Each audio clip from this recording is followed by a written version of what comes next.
Hi, I'm John Niehaus, Director of Program Development for the National Association of Flight Instructors. I'd like to welcome you to this edition of the NAFI More Right Rudder podcast, the podcast for flight instructors on the go.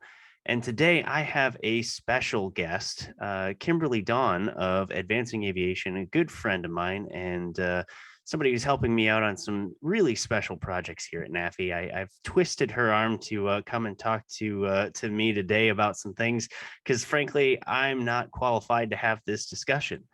The funny thing is it's the brainchild discussion of something that I've had with a few individuals lately, and it's about the idea that there are a lot of groups in aviation, a lot of really wonderful groups in aviation. This includes NGPA, Women in Aviation, OBAP, and all of the other alphabet groups out there that are supporting individual groups of people and demographics.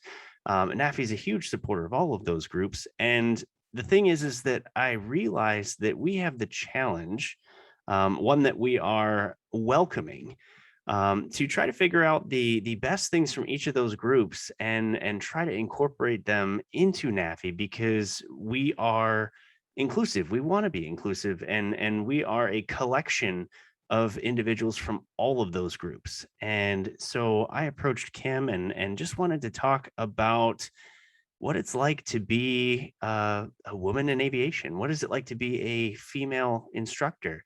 Not that we're trying to talk about the differences, because we're all instructors, but I don't understand what that's like. And so, Kim, I'm going to throw that question on you. Okay, what is it like?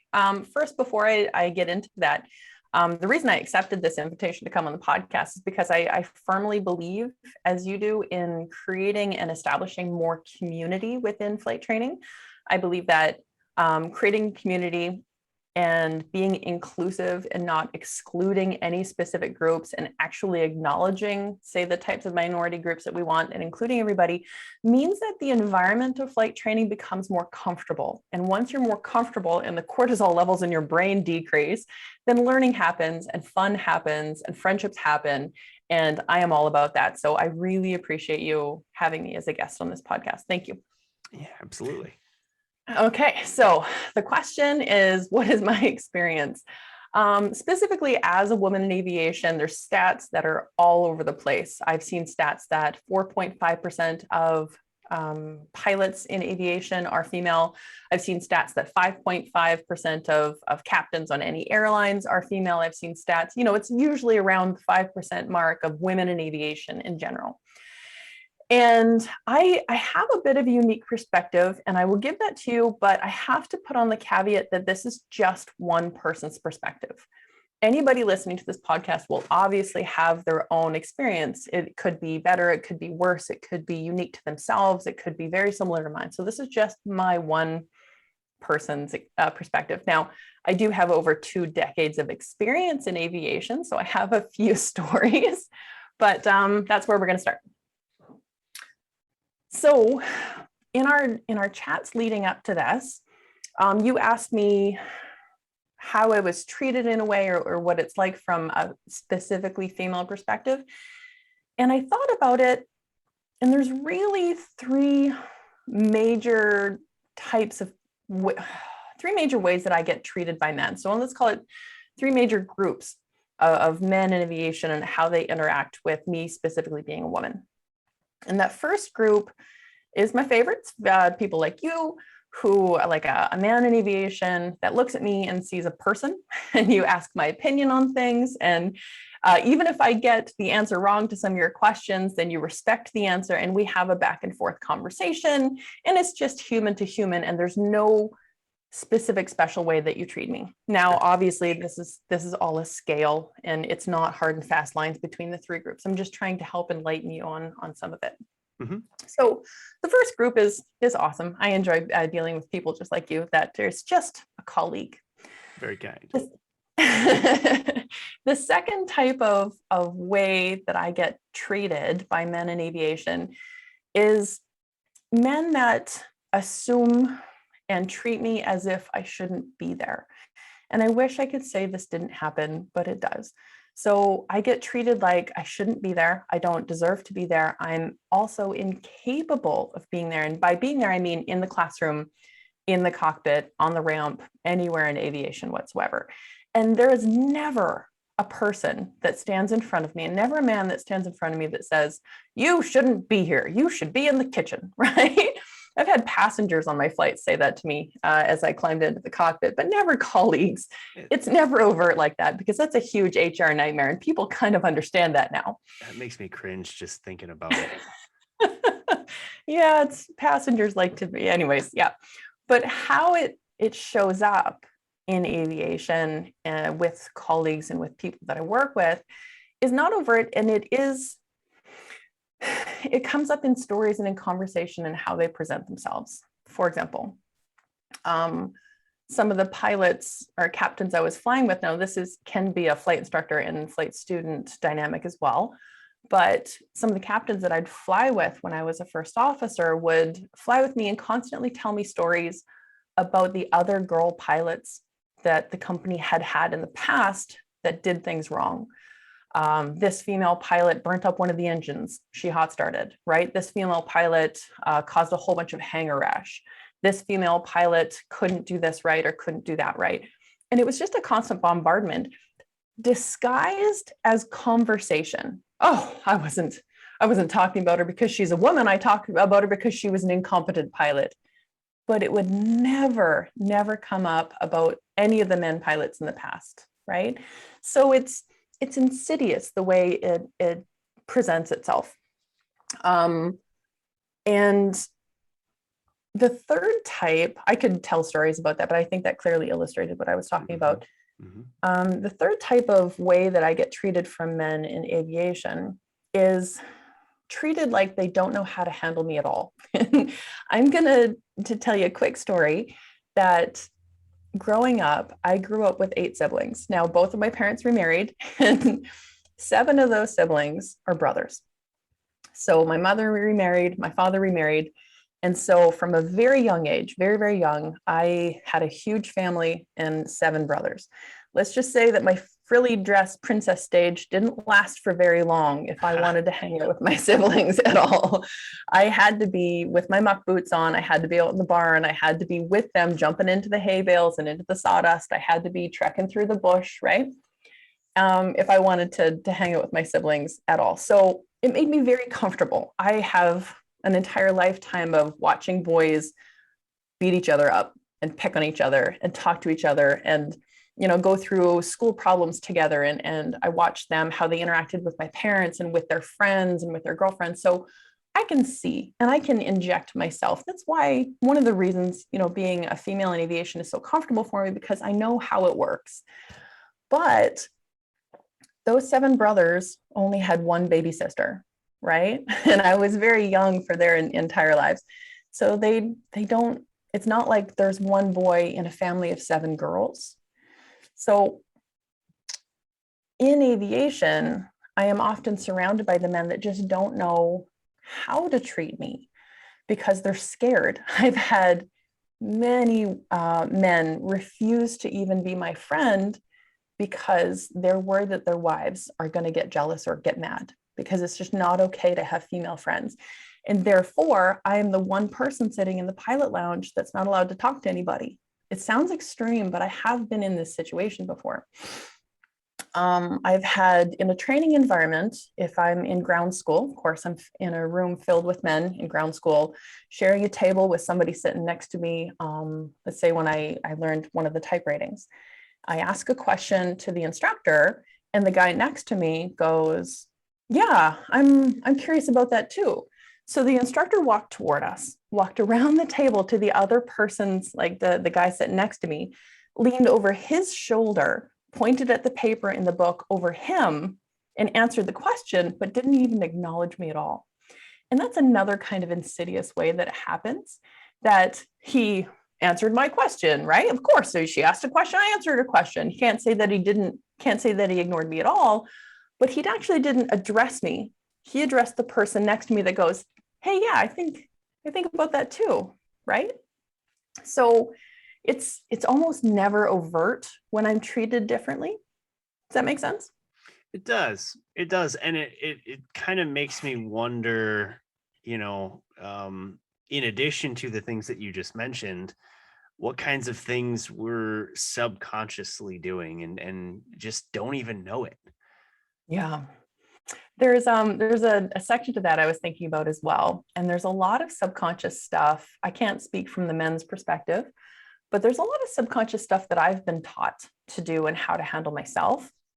And even though Dr. Brene Brown, one of my favorite researchers, psychology researchers, says there's 8 to 10 different ways that women get held as valuable in society.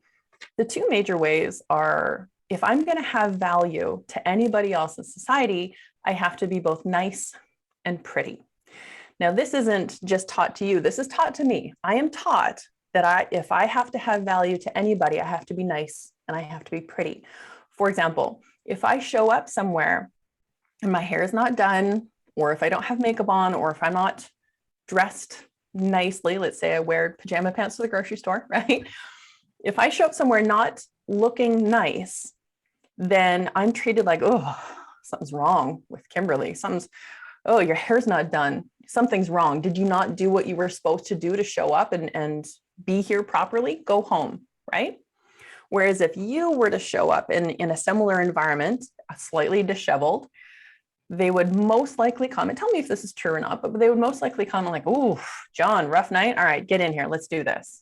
I'm right? disheveled on a regular basis. Exactly. That's just how I live my life. And another way is I have to be nice. So if I constantly have to people please. This is just a thing that's taught to females. That if I'm assertive, I'm aggressive, you get the B word thrown around quite a bit. But if I'm not nice and I'm slightly irritated and I'm slightly grouchy and I show up to, work environment, training environment, whatever it is, I have a scowl on my face. Actually, I have a personal example from this when I was doing my instructor rating. But if I have a scowl on my face, then something is not right with Kimberly. She's, that you're having problems, or is it that time of the month? There's all sorts of comments and jokes that are made, and it's very easy to brush off because I have practiced brushing it off. But I'm always still treated like something's wrong if I'm not perfectly nice at all times. Whereas in that environment, if you were to show up slightly irritated, a little grouchy, right? They'd say, oh, John's a bit of a bear today, but get in here, let's do this. Mm-hmm. I'm expected to fix myself, and everyone else will just treat you like it's something that they have to be okay with. Yeah, and like I said, it's very interesting to hear these things. Not that I haven't heard some of those things before, but it's valuable to hear them again. And people can't see me, but during some of those stories, like my face was cringing, and it's because I'd like to believe that I haven't done that type of thing, and maybe I have in the past, and I just don't remember or don't know because it wasn't an impactful event for me, but it could have been an impactful event for somebody else. And the fact that it makes me uncomfortable is something that solidifies to me that it's a conversation worth having. And it's not to villainize instructors or any of that kind of stuff, but I think that we need to understand this is something that takes place. It's something that happens whether we choose to believe it or not, and it happens with multiple different groups, and we have to find a way to understand that, without being patronizing or, in a overly, I don't know how to say this, overly sympathetic, but that's not the right way to say it. But, I don't want to sound like I'm just doing this because it's quote unquote the right thing to do. It's something that I believe is the right thing to do. And it's something that NAFI believes is the right thing to do because of the large swath of membership that we have of every sort of demographical difference. And if we don't understand the differences, then we can't celebrate the differences. And that's really where your word of community comes in. Right. And that's leading back to exactly what I knew that this was going to be about. When you asked me to do this, I never got the sense that you were looking at Kimberly going, oh, like a sick puppy. Oh, she's had so much hardships. We got to be nice to her. The feeling that I got when you asked me to do this was that you truly, genuinely wanted to understand, because there is a benefit to all instructors to understand one person's perspective. It increases compassion, it increases community, it increases understanding, which increases learning, lowers stress levels, lowers cortisol. So being able to address the uncomfortable topics, in my perspective, and I believe it's from your perspective as well, that it helps everybody. It's not just that you feel sorry for one group and you want them to, get the spotlight and feel better about themselves for a moment. It's just actually having everybody understand everybody else helps the collective. Yeah, we learn from each other on a level playing field that we wouldn't otherwise do. And also, when you take it back to the fact that flight instructors are serving a client, a customer, we can call them students, we can call them learners. But ultimately, if we really want to look at what we do, we are serving a client. We are serving people that are spending thousands of dollars to accomplish a goal with us. And it is on our instructors to understand how to serve their students. And you're not always going to have a student who's exactly like you. And that's the way the world works. And that's why the world is great, because not everybody is the same. But you have to put in the effort and the footwork to understand that there are differences, there are cultural sensitivities, there are just different ways of how people interact, and it's better for everybody.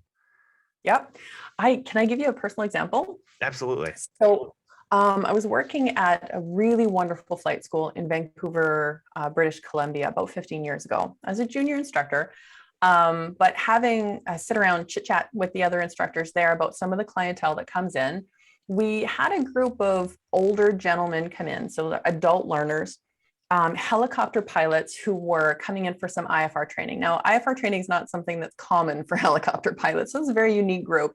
They have special learning needs because they're older. They have special learning needs because they're helicopter pilots trying to train in a fixed wing IFR environment because of their company sent them. There's all that was happening. So having a chit chat with the other instructors who weren't really interested in learning someone else's perspective, they said, oh, I'm going to make up a name. I'm going to use your name because I'm just going to make it up. Oh, I have to fly with John. Oh, he just doesn't get it. He takes forever. Kimberly, do you want to fly with him? Right. And I'm like, okay, yeah, sure. I'll fly with him. And so I had probably an hour conversation with John. And when we finally got through the hi, how are you lies, hi, how are you? I'm great. It's a lie. He's like, we sat down, we had a cup of coffee. He goes, you know what? I'm struggling. I feel like I'm surrounded by children who are just picking this up fast. I feel stupid. I feel like I'm never going to get this and I want to quit. And so I talked to him and I figured out more of it. And I'm not going to bother getting into exactly what I said to him, but he ended up passing his IFR ride. And then 2 weeks later, my chief came to me and he said, Kimberly, we have another influx of these helicopter pilots from this one company, and all 6 of them want to fly with you. And I'm like, what? And he goes, yeah, because John went back to his company and said, there was one person there that tried to understand me, and she did. And then I passed and it felt amazing. So now every single one of his colleagues wanted to come back. So there's a financial benefit to really trying to understand your customer. Absolutely. Absolutely. And, I suppose I'll begin to kind of wrap this up with the same idea that we started with. And that's the idea that for NAFI to grow as an organization, I mean, this is a NAFI podcast, for NAFI to grow, we are continuing to build the organization in a viewpoint forward. And what we want to do, as anybody would, is pick and choose the best things that we can and find ways to integrate those into what we already have. And that's where all of this comes from. And that's why we have so many friends in all of these different organizations, because we're watching in the same way that they're watching us. We're trying to figure out what are the values that they have that we need to incorporate because we might not have yet. What are the programs that their individual members are just, ecstatic about, because maybe I could do the same thing. That's how NAFI continues to get better. I entirely agree with that. And I believe that future forward or future thinking is how we're going to be able to change the industry and be that leader and slowly trickle out the ideas to other flight schools, individual flight instructors, flight training students eventually as well. Well, Kim, thank you so much for taking the time to have this conversation. Your insights on the matter are extremely valuable. Oh, I appreciate that. As long as I say right at the end that this is one person's opinion and other women are going to have other ideas, but I hope it does help us move forward. I think it'll be just the beginning of a much larger and longer conversation. Now, I usually dedicate these episodes to some sort of sponsor. And I know that you probably wouldn't have let me do this if I had told you I was about to. So I'm going to say that this episode of the More Right Rudder podcast is sponsored by Advancing Aviation. Thank you. Kim's company. Kim, what's the website? My company. www.advancingaviation.com. I would highly suggest anyone who wants to check us out, go to Facebook and look up a Facebook group called Top Instructor and Student. It's my baby. It's my community where I teach and mentor flight instructors specifically and flight training students specifically on how to be awesome. Every day. And I have no idea how she does it. Every day. Yes, I do teach live every day in the group. So, yep, check it out. And if you haven't subscribed to this podcast, please do. We are on all the major platforms. So thank you so much, Kim. And everybody have a great day. Thanks, John.